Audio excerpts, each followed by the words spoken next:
Et attends, c'est quoi ce truc qui me fout dessus? Putain, mais c'est un cheval.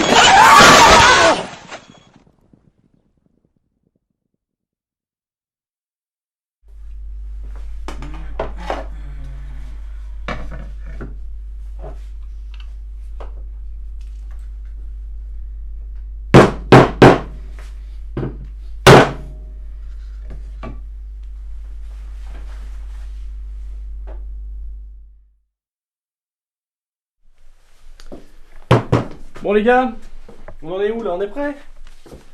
Il est où l'autre? Il est là.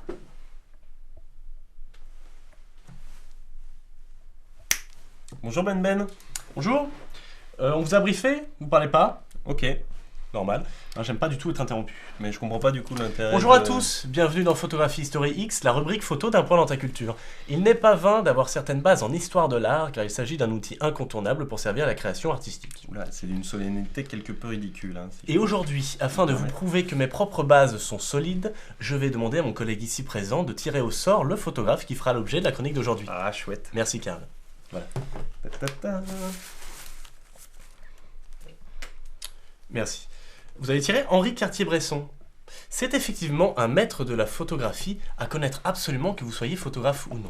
Donc si vous ne connaissez pas son œuvre, il est urgent d'aller se renseigner immédiatement sur internet. Voilà.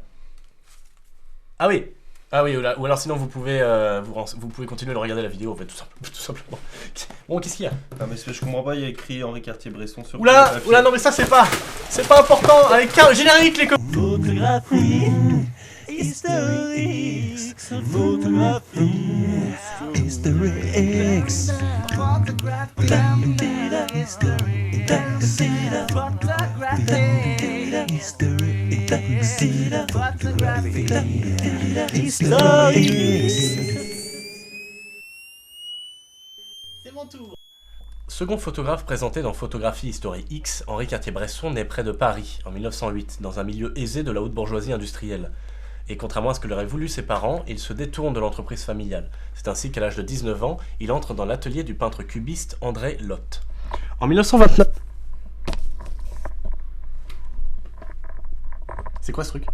Ça, c'est la perche pour la prise son. J'ai ramené un petit peu de matériel et un petit peu de musique.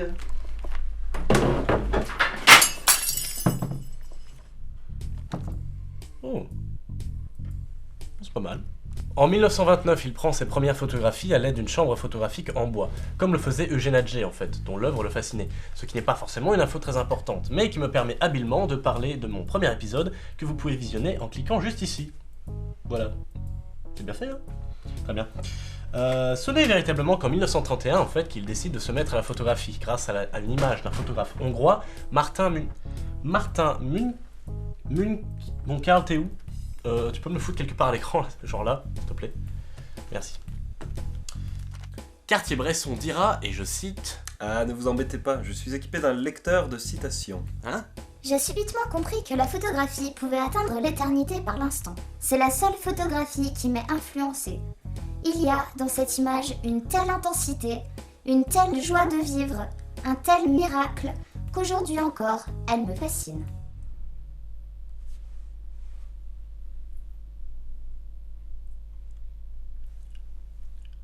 À partir de 1931, il voyage en Europe. Il me paraît essentiel de dire tout de suite qu'Henri Cartier-Bresson est célèbre pour ce qu'il appellera le tir photographique. Il aurait théorisé ce qui est aujourd'hui devenu presque un genre de la photographie, l'instant décisif. Mais d'où vient vraiment ce terme? En 1952, Cartier-Bresson sortira son livre « Images à la sauvette », qui est un recueil de photographies prises entre 1932 et 1952, lequel est également édité aux États-Unis. Dans la préface de ce livre, Henri Cartier-Bresson cite le cardinal de Ray, qui est un homme d'État du XVIIe siècle dont tout le monde se fout en fait. Il dit... Il n'y a rien dans ce monde qui n'est un moment décisif. Merci. L'éditeur américain emprunte donc cette expression pour nommer le livre... The Decisive Moment. Dites, si je ne voulais pas que vous parliez, c'est pas pour que vous fassiez intervenir votre machin là. Cet humain m'exaspère. Puis-je l'éliminer? Écoute, Os, sois gentil, je te rallumerai plus tard. Donc, le titre The Decisive Moment a été retraduit en français l'instant décisif, étrangement. Et qu'entend-on par instant décisif? Je vais me risquer à dresser une définition. Ce terme désigne autant une approche qu'un style de la photographie dite de rue, ou bien la photographie de reportage. Le photographe adepte du genre doit surprendre la vie en flagrant délit, et ce de manière parfois indiscrète, voyeur, mal élevé, ou au contraire inaperçu, comme pour ne pas déranger cet instant si fragile. Le côté touchant et poétique de l'instant décisif tient au fait qu'il s'agit d'un art sans artifice, car personne ne pose, rien n'est prémédité, rien n'est prévu. En ce qui concerne notre photographe, il avait la capacité d'intégrer un mouvement fortuit relevant de l'instantané, dans un cadrage architecturé parfaitement maîtrisé, comme à son habitude. Et c'est cette habileté qui lui a valu une reconnaissance rapide. Cet instant décisif si convoité révèle ce que le temps cachait dans ses plis. C'est pourquoi... Oui, alors, à ce sujet, j'aimerais dire quelque chose. Voilà, bonjour, comment allez-vous? Mais qu'est-ce que vous foutez là, vous? Oh, l'hiver est rude. Alors oui, j'aimerais ajouter un petit mot. Mais si non, vous vous voulez bien. Non, on vous a pas invité. Bonjour. Merci de partir. Je suis Walter Benjamin. Je suis né en 1890 et je suis mort en 1940, paix à mon âme, comme je me regrette. Ma remarque vise un problème d'ordre physique. L'instantané nous dévoile un aspect de la réalité qui consciemment et, pour ainsi dire, physiologiquement, nous n'avons jamais vu. Mais la possibilité technique de découper ad infinitum le mouvement dans le temps introduit aussi à une rêverie d'ordre métaphysique. Où et quand exactement le monde se saisit-il? Personne ne le sait, évidemment. Existe-t-il des moments où une combinaison d'éléments se met soudain en place qui paraît révéler d'un ordre intelligible? En ce sens-là, la photographie est comparable à la psychanalyse. Elle nous renseigne sur l'inconscient de la vue, comme la doctrine freudienne sur l'inconscient des pulsions. Ah, on s'en fout, Walter. Tirez-vous. Enfin, moi, perso, je m'en tape. Je m'en bats les couilles. Allez, bon, d'accord. Parlez-vous. Non. Pardon. Non. Alors, juste... Sortez ce gars, putain. Non, voilà, mon livre vient de sortir. Sortez ce putain. Achetez mon livre, il est peu cher. Tirez-vous. Il est peu cher. Allez, casse-toi, putain. Non, enfin, c'est vrai, merde. 6,20 €, c'est peu cher. Oh, peu cher.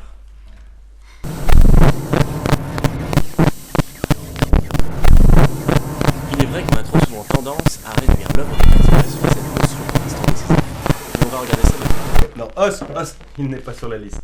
Attends, sois gentil, je te remets en place. Laisse-le tranquille, tout va bien se passer, Landel. C'est bon. Il est vrai qu'on a trop souvent tendance à réduire l'œuvre de Cartier-Bresson à cette notion d'instant décisif, mais on va regarder ça de plus près.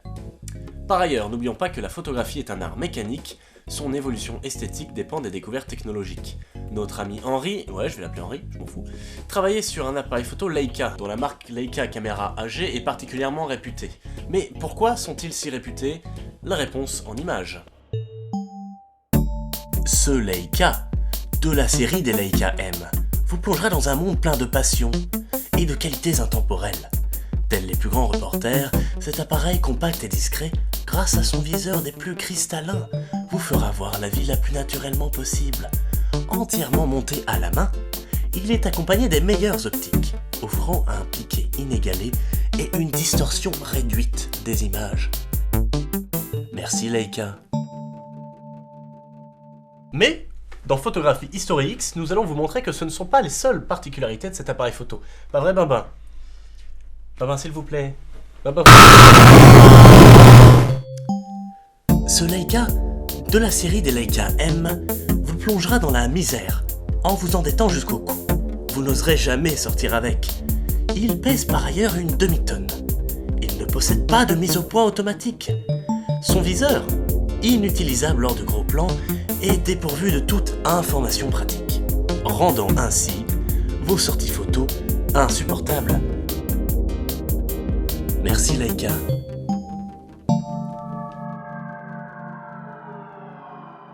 Bref, Cartier-Bresson ne s'est plus séparé de ce si précieux Leica. Et... bon, je vous dérange pas, vous voulez peut-être un coup de main? Non, ça va, ça se joue qu'à deux les échecs en fait. Le jeu d'échecs oppose deux joueurs de part et d'autre d'un plateau ou tablier appelé échiquier composé de 64 cases claires et sombres nommées les cases blanches et les cases noires.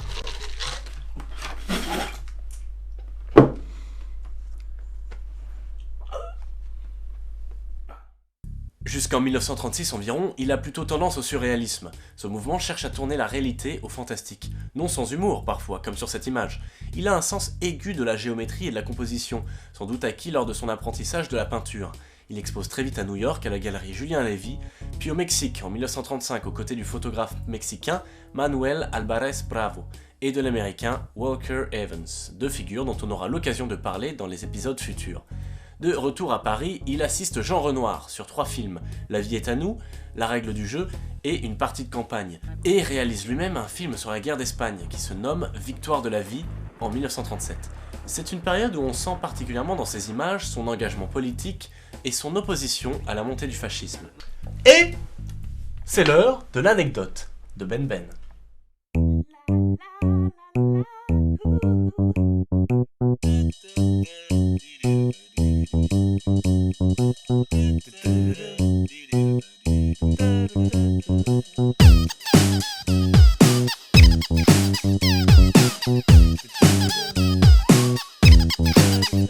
Il est fait prisonnier par les Allemands en 1940. Il s'évade fort heureusement en 1943 et en 1946 il revient à New York, au Museum of Modern Art, au MoMA, où on le croyait mort pendant la guerre. Il y étoffe une exposition qui était organisée de façon posthume. Et avec l'équipe d'Un Point dans ta culture, on s'est amusé à reconstituer la scène. On regarde.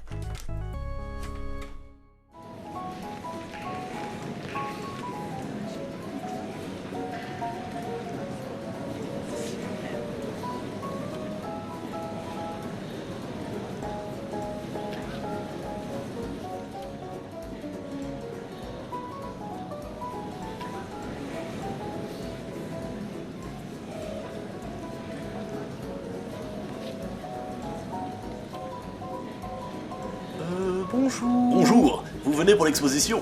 Non, à vrai dire, On s'est déjà rencontrés, non? Bref, nous avons donc une superbe exposition d'un photographe français mort pendant la guerre, Henri Cartier-Bresson. Ah ben, écoutez, non, je crois qu'il n'est pas mort. Pardon, mais je crains qu'il soit bien mort. Eh bien non, puisqu'il est devant vous. Comment ça? Je suis Henri Cartier-Bresson. Vous êtes Henri Cartier-Bresson? Oui, c'est ce que je me tue à vous dire depuis tout à l'heure. C'est fâcheux. Pourquoi donc? Eh bien, vous êtes mort. Ah merde. Eh oui. Ah là là. Et voilà. Aïe aïe aïe.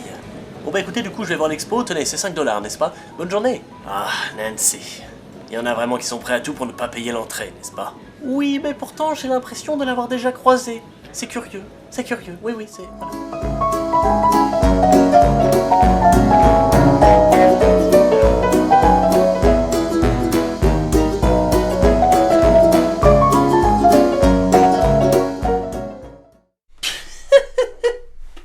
Bon, c'est vrai que j'ai pris quelques libertés, hein. Bon, c'était pas vraiment ça. J'ai lu plusieurs informations contradictoires à ce sujet. Une de ces versions dit que Nancy et Beaumont New Hall, les conservateurs du MoMA de l'époque, n'avaient eu le temps que d'envisager une rétrospective Cartier-Bresson, avant que celui-ci ne donne à nouveau signe de vie.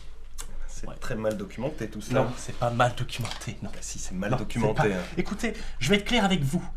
Si vous continuez comme ça de m'emmerder, je Bande vais... de données nuisibles détectées.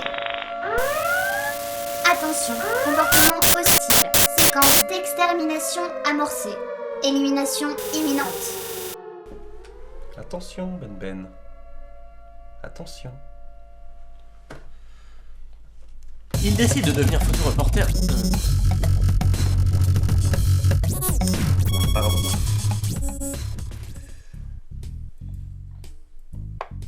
Il décide de devenir photoreporter à part entière. Le photoreporter est un nouveau photographe qui apparaît à partir des années 1890, grâce à l'essor des procédés d'impression photomécanique qui permettent aux journaux d'accorder plus de place aux images, peu après l'arrivée de l'instantané dans les années 1880 et de la réduction notable de la taille des appareils permettant aux photographes plus de mobilité.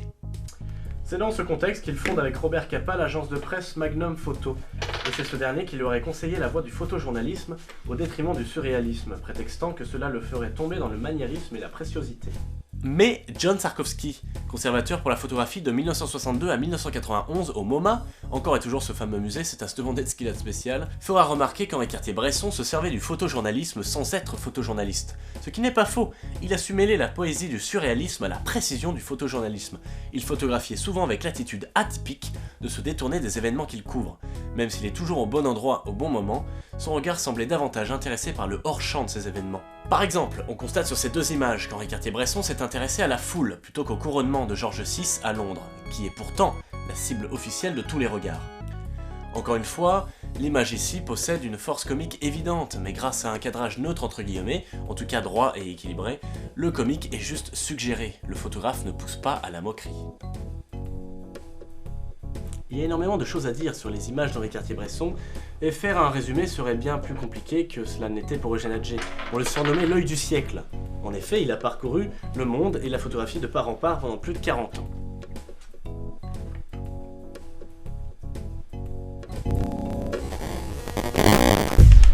Et pour ce faire, il s'est adonné, on l'a vu, au surréalisme, à l'instant décisif, au paysage, au portrait, etc. C'est bien son côté multifacette que je tiens à mettre en évidence. Au fil des années et de ses expériences, il va changer d'avis et avoir plusieurs périodes. Il est d'ailleurs intéressant de remarquer que dans les années 70, il arrête la photographie de reportage et s'essaye à une photographie plus contemplative. Mais petit à petit, il photographie de moins en moins. Il se remet en revanche au dessin, sa passion d'enfance. Il dit « Tout le monde m'interroge sur la photographie, mais je ne crois pas en ma carrière en tant que photographe. La photographie, ce n'est qu'actionner un déclencheur, appuyé au bon moment. Je préfère dessiner, cela va encore plus loin. » Il a sûrement fait plein de jolis dessins, mais là je ne serai pas le plus à même de vous en parler. Henri Cartier-Bresson meurt en 2004 à l'âge de 95 ans. On peut dire que le photojournalisme appartient au genre du documentaire. Aujourd'hui j'ai préféré mettre en valeur la question de la composition. Henri Cartier-Bresson est sans aucun doute, et je pense pas me mouiller beaucoup en disant ça, un des photographes les plus influents de l'histoire de la photographie. Et au risque de me répéter, Henri Cartier-Bresson est vraiment un incontournable. Eh bien Ben, votre exposé était très intéressant. N'est-ce pas? J'ai parfaitement assimilé vos paroles. Ha! Prouvez-le! Bonjour et bienvenue dans Photographie History X, la rubrique photo d'un point dans ta culture. Il n'est pas vain d'avoir certaines bases en histoire de l'art, car il s'agit d'un outil incontournable pour servir la création artistique. Alors si je peux me permettre, cette phrase est un petit peu pompeuse, un petit peu maniérée. Hein. Second photographe présenté dans Photographie History X, Henri Cartier-Bresson naît près de Paris en 1908, dans un milieu aisé de la haute bourgeoisie industrielle. Et contrairement à ce que l'auraient voulu ses parents, il se détourne de l'entreprise. Ouais, c'est Ben, c'est la fin de la chronique, donc merci à tous de l'avoir suivi, j'espère qu'elle vous aura plu, et je vous dis à la prochaine. En 1929, il prend ses premières photographies avec une chambre photographique. Photographie, historique, photographie, historique, photographie, historique, photographie, historique. Da